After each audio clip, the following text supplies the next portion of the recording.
Hello everyone. The story in this edition of one adventure tourist couple who flew halfway around the world to fulfill a dream in Papua New Guinea. Wait for it. That story and the Lukim PNG Nau Exposition in Madang next month.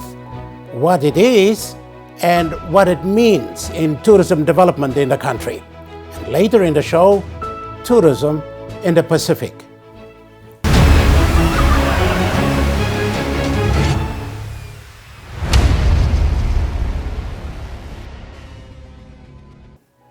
It's a story in itself where passion overcomes pain, determination conquers disability, and the bird of paradise, the symbol of freedom. That just about sums it up for Jeff van der Grief of Holland, who ticks all the boxes as an adventure tourist, doing it all from a wheelchair to a stretcher, literally.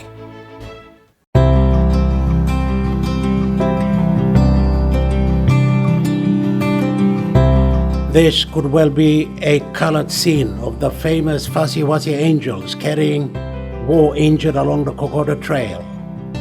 This, however, is not the Owen Stanley Range, but a tranquil forest near Tari in the New Hela province. The person being carried in the stretcher is not an injured soldier, but a disabled person can't walk after suffering from polio. He is Jeff van der Grief from Holland, and the carriers, led by David Wakra in the red shirt, are locals who decided to help take van der Grief into the bush to accomplish a lifetime wish to actually see and capture a bird of paradise species. I got an email from Daniel Wakra and on Facebook, and he said to me, "Do you want to see the birds of paradise? I have more than 20 years experience." And then I thought, maybe. So I wrote back, yeah, I would love to come, but I will explain to you. I have a wheelchair, I have this, I have that. And then he wrote back to me, he said, well, maybe you cannot do all things, but maybe a few things we could do. And I said to my wife, listen, now I have to try. Jeff van der Grief had read and seen drawings of our exotic birds and set out to know more. He even sought the advice from the world-renowned film documentary maker, Sir David Attenborough, a person who, one might conclude, even talks to a bird of paradise. Paradisia apoda, the bird of paradise without legs. Sir David, however, advised Jeff van der Grief against coming to Papua New Guinea.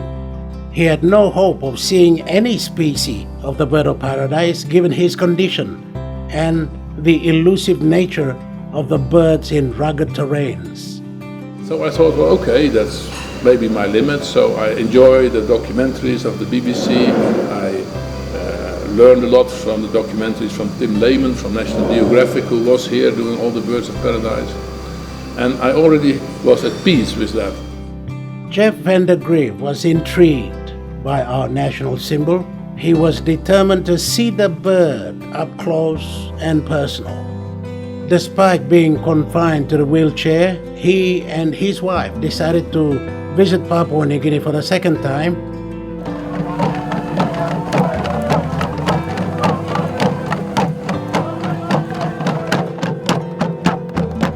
The traditional attire of the Hela Weekmen became the practical demonstration of how the feathers are treasured in Hela and indeed elsewhere in Papua New Guinea.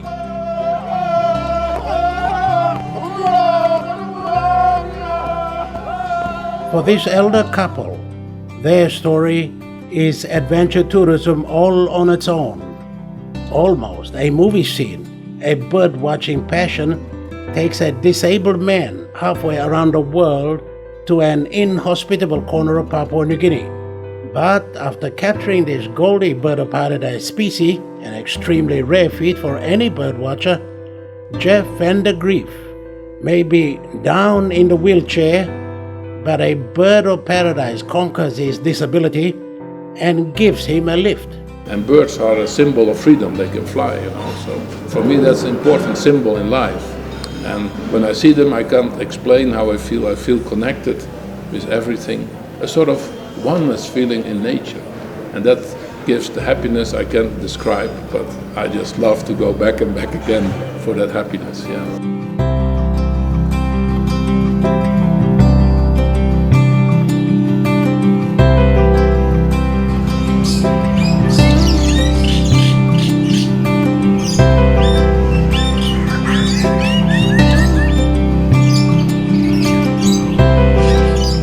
Oh yes, he's coming back, he says. He wants to be connected to that symbol of freedom and more of that happiness. Jeff van der Grief of Holland in a million different journeys. Next, how Papua New Guinea is poised to mark World Tourism Day, coinciding with the 7th Lukim PNG Nau Exposition.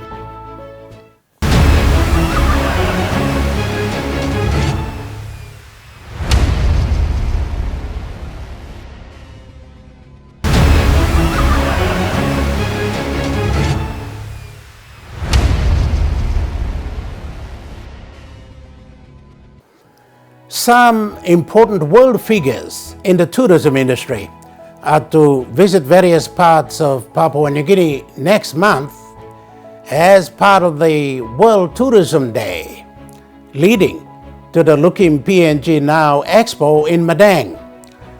They will come from Australia, the United States, Japan, Britain, Germany, and China.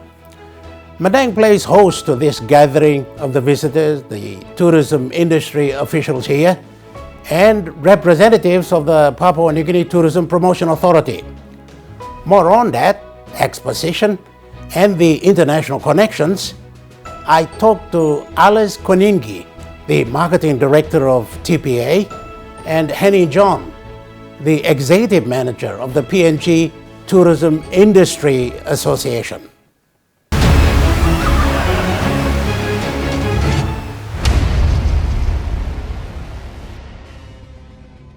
Thank you, ladies, for coming onto the program. We'll begin with you, Alice. Tell me about these important visitors coming from some big countries overseas, Australia, America, Europe, everywhere. Who are they? What are they doing here? Thank you, Mr. Eggins. Exciting times. Okay. An annual event that we always look forward to, and one that we do invite international travel agents to Papua New Guinea, especially from the 6 major markets: Australia, the North American market, from Japan, China, Europe, and UK. Yeah. So at least for this year, we have 3 to 4 travel agents coming. Or from each country? From each country, each market. Oh, right. Okay. Each market is the country? Yes. Yeah, okay. And there'll be a total of 30 plus our overseas managers, destination managers. Okay. That's the, when you say overseas managers, they work for TPA? Correct, okay. Yes. And they will be guiding them in? They'll be guiding them and coming along for this trip. Okay. Yeah. It's part of the World Tourism Day, is it, or is it just a one-off thing? Yes, we are observing World Tourism Day. It's observed on the 27th of September every year. So during that time, we also have Tourism Week activities. And one is the Tourism Expo, which Henny will explain further. That's in Madang. Yes, and the other is we have a number of training programs that will be conducted and several other activities. There'll be radio jingles, competitions, plus other tourism awareness activities that will be running to coincide with the UPNG Tourism Convention and the DY League Tourism activity in Madang. Wow, a number of things happening about tourism in the month of September. I'm interested in these visitors. What sort of people are they? Are they business people? Are they in the tourism industry? Are they promoters of tourism for their countries, and Link PNG, what do they do? Okay, these travel agents, some already sell and package PNG tourism products and services in their tour programs. Others are new. So we've reached out to them, invited them to come along to PNG to visit a couple of provinces first to do a familiarization trip. Okay. So each of them will be visiting several provinces, Okay. and then end it off with the expo in Madang. All right, in the provinces, where they're going? The highlands, the islands, the mainland? Yes, the UK group is going to Mount Hagen and Lake Murray. I think the Trans New Guinea tours will be hosting them. Others will be going to Rabaul, that's the Chinese group, they're going to Rabaul. The Europe group, they're visiting Simbai, there's a festival there before heading to Madang, and the Japan group's going to Goroka. Chinese group, as I mentioned already, to Rabaul, so there's at least a good number of destinations that they'll be visiting. Okay. Yeah. Do they decide on where they want to go, or who decides? You decide for them? We do decide for them, but we also reach out to the industry members before we plan and confirm the itineraries. So depending on the tourism industry involvement and the interest to host the agents, then we give them that opportunity to host the travel agents. Okay, okay. Well, that's all interesting. It all comes on the back of APEC, and I think APEC has been an eye-opener for all these countries out there, that there is a country called Papua New Guinea. It exists. There are people here. We are good.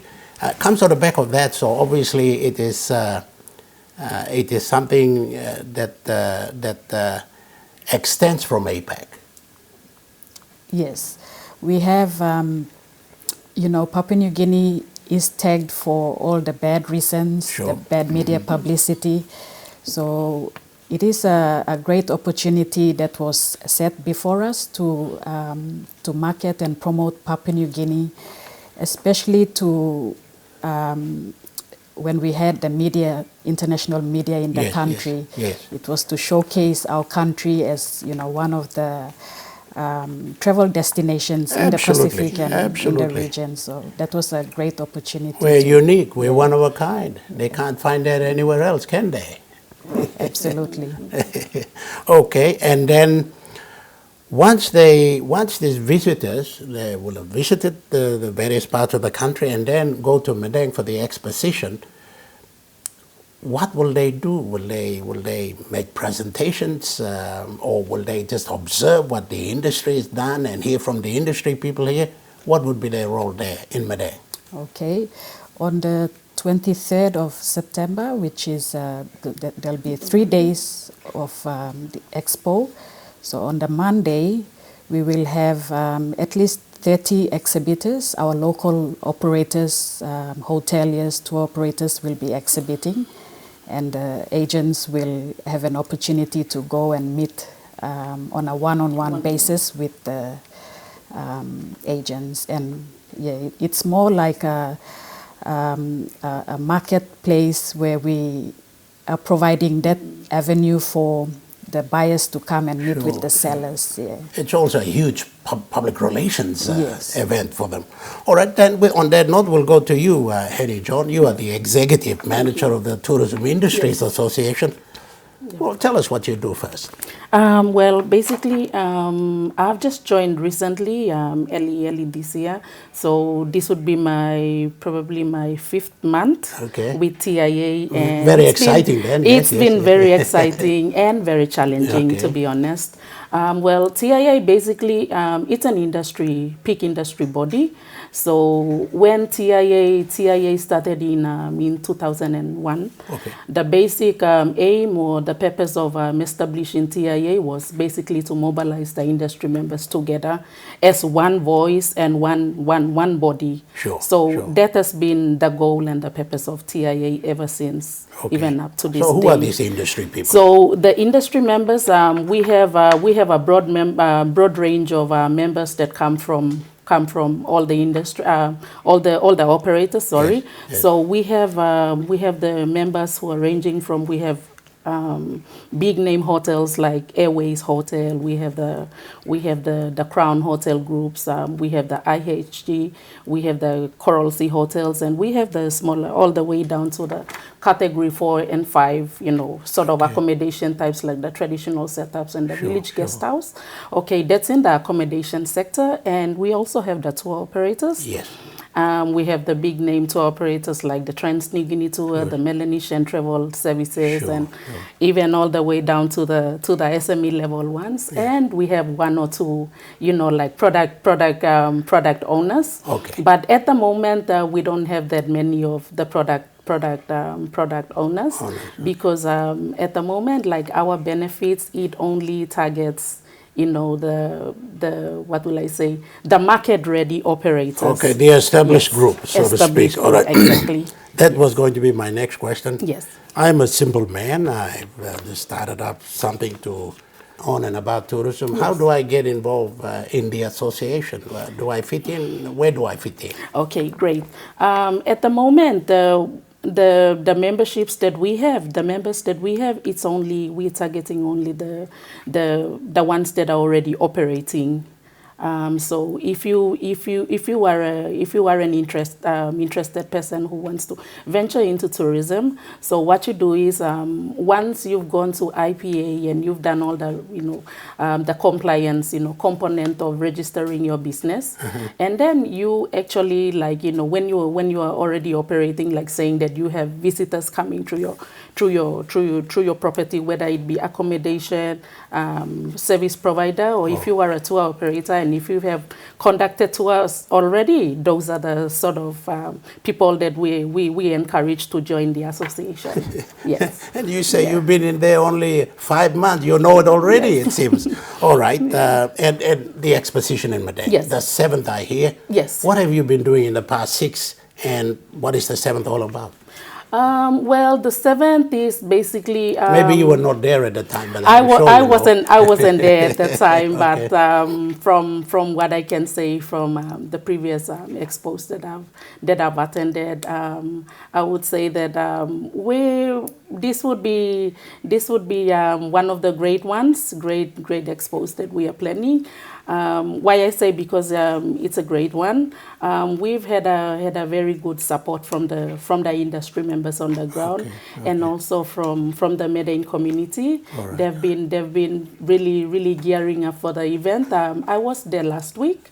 All of last week I was in Madang, just walking around walking around the province, just getting the views of the locals. They're coming to me and telling me, we want to put up a booth. How do we go about all that sort of thing? And so it's been great. Yes. So what about those trade agents Yes. who are coming in from overseas, being facilitated by Tourism Promotion Yes. Authority? What message do you have for them, and what do you expect from them? Yes. Okay. With the agents that are coming through, this year we are expecting about 34 international agents from all the source markets. So what we want to encourage is that we would want to see a lot of interaction with the agents as well as the exhibitors. Okay. So we have a day which is dedicated for that. So on the International Day, that's only we're not getting the public there yet. So it will be a closed event. So it's only for the international agents to just go around the room and meet as many operators as they can. Like what Alice said, it's sort of like a buyer and a seller thing, sure. Or business to business, interaction sort of expo that we would like to encourage. Okay. So it's a great opportunity for the exhibitors as well to make as much, prepare the sales pitch and sell, as much as they can. And within the time that they have. Within the time that they have. Yes. All right, ladies, we are running out of time. Yes. You two are ladies. Tourism, where we normally hear the men talk about that. Yes. Ladies don't, all right? You're in key positions here. We're running out of time. 30 seconds. Your perspective about tourism in this country, how we should go forward. For my experience, tourism, I mean, we always see that, tourism is it's just like any other industry, which is mainly dominated by men. I mean, I don't know, maybe it's because of our cultural, background, it goes back, we give so much prominence to the male, it's been, rooted to us as we grow up. We give, more respect to men and all that sort of thing. But, like we are in the 21st century and things have changed. And, if you just want to be out there, just, focus on what you do and, do it with passion. All right, thanks, Hattie John. You, Alice, your perspective from a lady's point of view. Thank you. Basically, tourism is everyone's business. Anyone can get into tourism, whether male, female, young, old, any interest groups can get into tourism. So I encourage everyone to embrace tourism, and I believe there's a few messages been out promoted by the Tourism Promotion Authority recently. So tourism is everyone's business. Okay, thank you, Alice Koningi, the Marketing Director of Tourism Promotion Authority, and Henny John, the Executive Manager of the Tourism Industry Association. Thank you for coming onto the program. Thank you.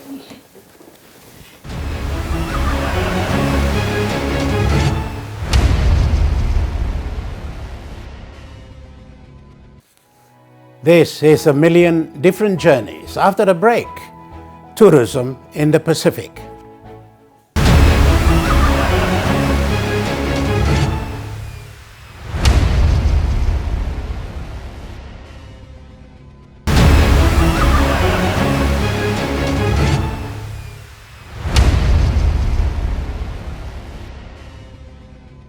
Against the backdrop of serious law and order issues and high cost, 2 impediments against tourism, we are doing something about the third, and that is letting the world know where we are and what we have. Did that big time during APEC last year, and then the South Pacific Tourism Organization meet in New Zealand. This report on PNG's involvement, and of course, leading the campaign, as always, was the PNG Tourism Promotion Authority.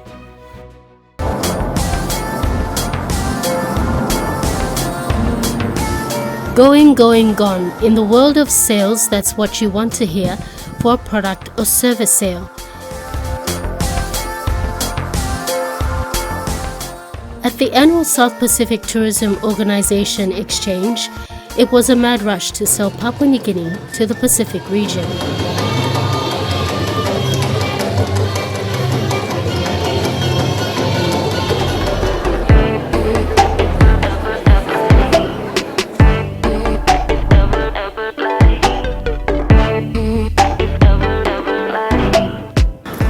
It's been 6 years since SPTO convened this event. We launched it here, as the Minister alluded, 6 years ago, and now we've returned. And this year's event is a co-host and partnership with New Zealand Māori Tourism, which is a win-win opportunity, New Zealand Māori Tourism and SPTO. The theme for this year is sustainable tourism development through people-to-people connectivity. And this underpins the relationship both culturally and economically between New Zealand Māori and the Pacific countries represented here. Hopefully this is the beginning of a new and prosperous chapter for both of us.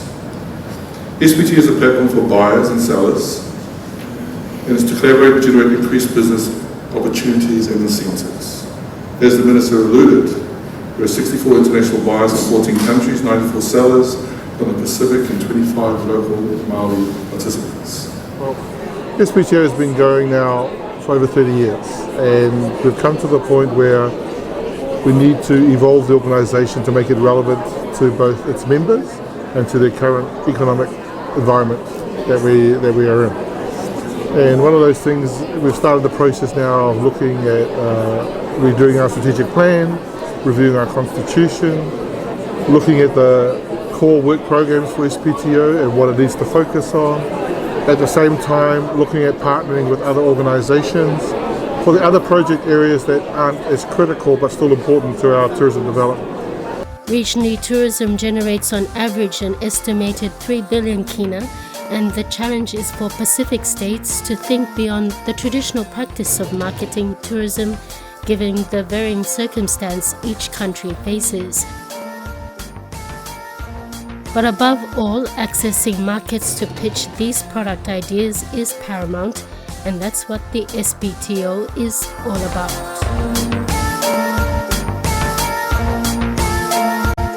We have about 60 international buyers from 14 countries around the world. And right here we have about 94 sellers from 17 different countries. 17 different countries, all in the Pacific. So basically the buyers come from all around the world just to meet with the Pacific Islanders, the tour operators, the tourism bodies, just to make business with them, networking, establish relationship, and going forward so that they can bring more visitors to these different Pacific Island countries. We are fortunate to be here as well because PNG TP is also an associate sponsor of the event, and we are bringing our cultural ambassadors. We have the two Uli Wigmen with us, and we have the Miss PNG is also the Miss Pacific, who is also part of the program as a. She's also doing a bit of a performance for the guests and the delegates that are here. So in Papua New Guinea, we have over 800 different languages and the tribe and the culture. It's so diverse that we're trying to market to this avenue. This is one of the best places where we can all come together to meet the international buyers.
Noreen Dada with that report on the South Pacific Tourism Organization meet in New Zealand.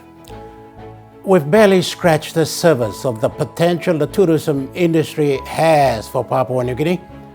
Other reports indicate that we are our own problem against tourism with the law and order. The others being the high cost of travel, lack of good public relations, access, accommodation, and some more. We'll get there. That has been A Million Different Journeys, a tourism industry program by the Papua New Guinea Tourism Promotion Authority. Thank you for watching. Bye for now.